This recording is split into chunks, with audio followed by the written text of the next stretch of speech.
Joe W. Brister here in Bakersfield, California this afternoon, and we've had a series running about when you have strife on a job. Okay, this will probably be the last one, but I couldn't leave you without talking about this.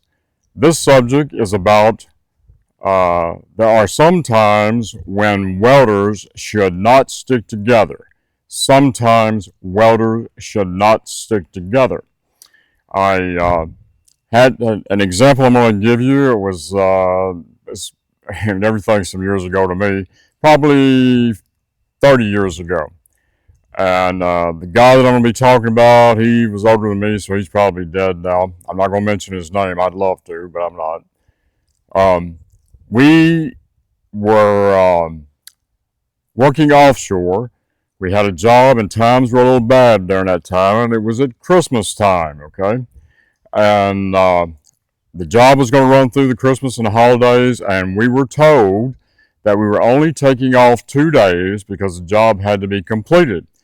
And so when you hired in, that foreman had made it abundantly clear, did you agree to that? So everyone that was on this job had agreed to that, okay? The Bible says a good man keeps his word even if it hurts him.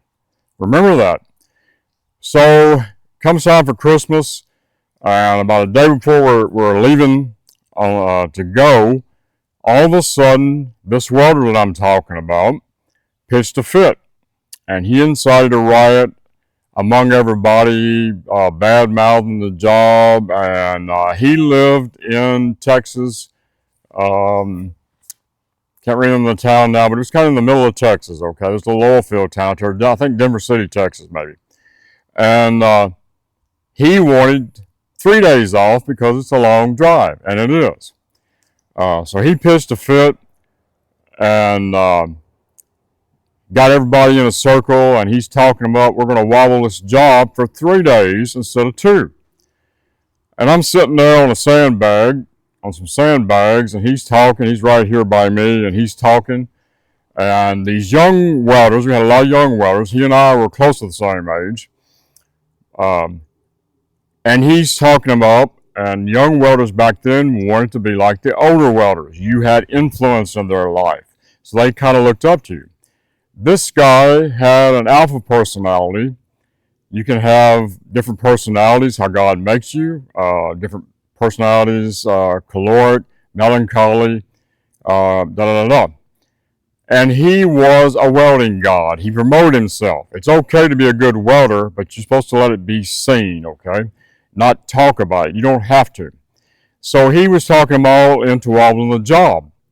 He came around to me, and he knew I was like kind of next to him in stature, and he said, Gerald, what are you going to do? I said, I'm going to tell you what I'm going to do. I said, you have gotten everybody out here without talking about it behind the scenes, and that's the way you should do it, right in front of everybody, foreman. And I said, I don't like that. I said, that's unmanly and it's unrighteous. Second thing is, I said, you boys all said, didn't you, that you were going to come here and stay these 2 days. That welder foreman told you well. He told you, bro. Told you that it was going to be that. And you agreed to it. Now you're here stirring all this mess up, and you're going to get these people hurt here at Christmas time. The foreman said, all I need to know is who's coming back and who's going. 2 of the young welders decided to follow the little welding god, and they said, we're not coming back. The welding god said he wasn't coming back. So we go home for Christmas, and I like being early when I go offshore, so I was there about an hour and a half before everybody else. Take a guess who was the first person I saw sitting there at that dock to get on that crew boat that morning after Christmas. You got it, the welding god. I got out of my car and I walked up to him, and we got in a pretty hot little exchange right there. And I said, these 2 young boys had kids. I heard them talk about it, and they're not here today, and you showed up, you rat. That's what I called him. Well, Mr. Joe, you shouldn't do that. Well, maybe not, but that's what I called him. And I said, I have so little respect for you, you can't even know. He said, well, you just need to let this go. I said, well, I am. I said, don't you even talk to me on this job. That's how little respect I got for you. So my point is this. It can be that bad. It can be a clique. It can be one welding god. Sometimes there's little tribes, we call it, 2 or 3 friends. Don't let the welding gods and the little cliques sway you in an unrighteous thing because God won't back that up. I'm Joe W. Brister. Stick that in your head. It's a good tip.